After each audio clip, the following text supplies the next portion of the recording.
Howdy folks, Nathan Adlin here at the Fast Lane Truck, and Andres Smirnov. We have something very special for you. We're going to show you a quick video, the differences between all-wheel drive and proper four-wheel drive. This is a 2016 Mitsubishi Outlander. It's the SEL model with a 4-cylinder engine, a continuously variable transmission, and all-wheel control.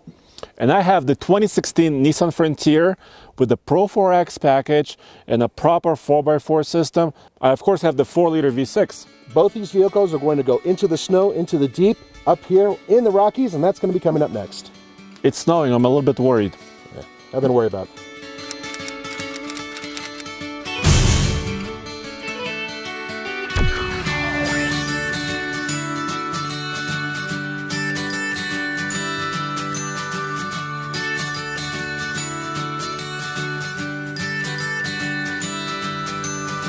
The main difference between an all-wheel drive and a 4x4 system is the level of driver involvement. A typical all-wheel drive system cannot be disabled and works automatically to send the power to the wheels that have traction. On the other hand, a typical 4x4 system allows the driver to choose between two-wheel drive and various levels of 4x4. Four-wheel drive systems are usually used in off-road focused SUVs and pickup trucks. So we've had a recent snowstorm. I mean, a lot of snow has dumped here. Yeah, and unlike normal Colorado snow, it's real thick and heavy. And how much ground clearance do you have? 8.5 inches, and this snow is about a foot high. Okay, so we are doing a little bit of plowing. A lot of plowing, okay. but it's doing okay. You know, considering the fact that, you know, this is a vehicle that has what are basically street tires, you know, more like all-season tires, really. The all-wheel drive system in the Mitsubishi Outlander uses individual wheel speed, steering angle, and other sensor information to seamlessly control the distribution of power front to back and side to side. The driver is able to specify the type of road surface the vehicle is on using the all-wheel drive system mode selector for optimum performance. Nathan, let's try the all-wheel drive system and see how it goes.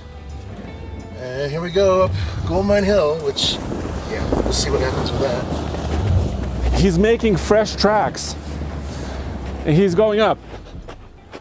Hey Nathan, what mode are you in? I'm in snow mode, just the regular snow mode. Okay. So I'm thinking I'm going to back up, I'm going to put it in lock mode, which the booklet says is what you need when you're on fresh snow. Okay, I'm in lock. You're in lock. So when you go up, I'm assuming, you know, whenever you get stopped, try to work the system a little bit so we can see it working. You got it. All right, here we go.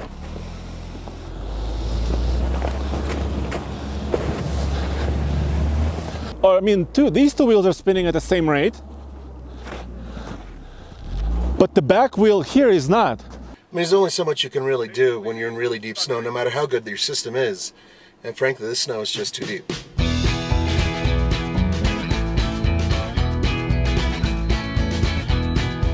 The 4x4 system in the Nissan Frontier requires driver input to switch the power from rear-wheel drive to four-wheel drive.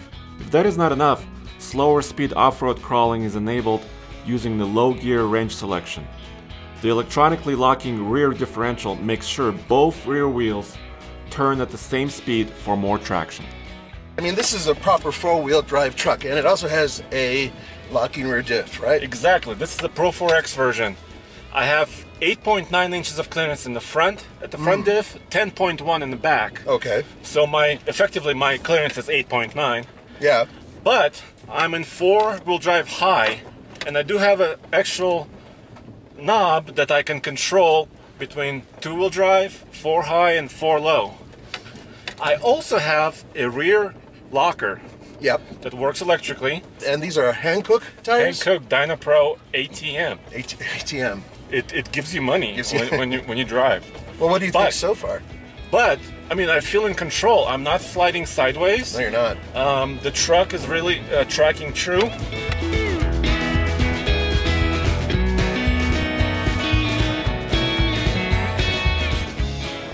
He already has the advantage of ground clearance. Nissan Frontier, there he goes. Okay, you're good. You're past the pole. All right, you're in 4 high, right? Yep. Okay, you want to try locking the rear and seeing if that'll help you go a little further? Okay, so let me go to low and then lock the rear end. Okay. Fully locked, in low, There you go, a little momentum's working. Go, go, go, go! All four wheels are spinning. Yeah. You feel like the S system kicking in a little bit as well. Yeah, it's not, it's what you're doing is you're starting to dig yourself in. So you made it about a few feet past where the Mitsubishi was, so yeah, that's right. Just nice and easy out, okay? Great. I mean, I went a little bit further. You went about 10, 15 feet further.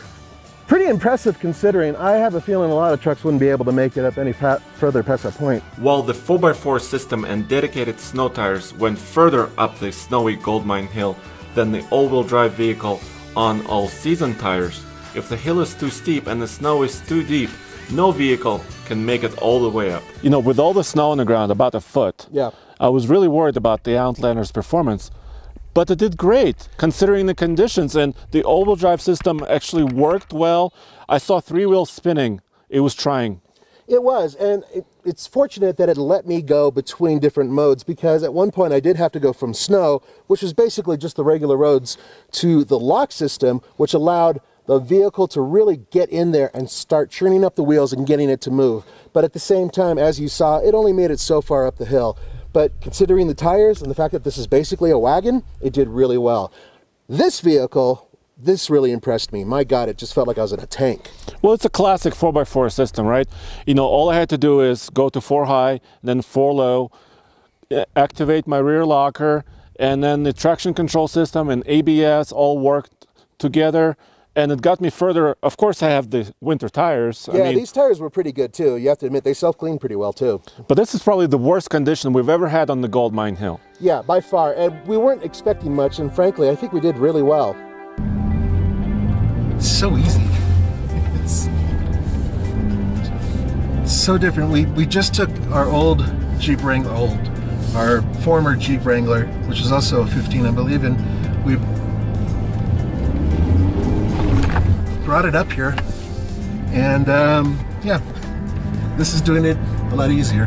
Howdy folks, Nathan Adlin here at the Fast Lane Car, and we have something very special for you.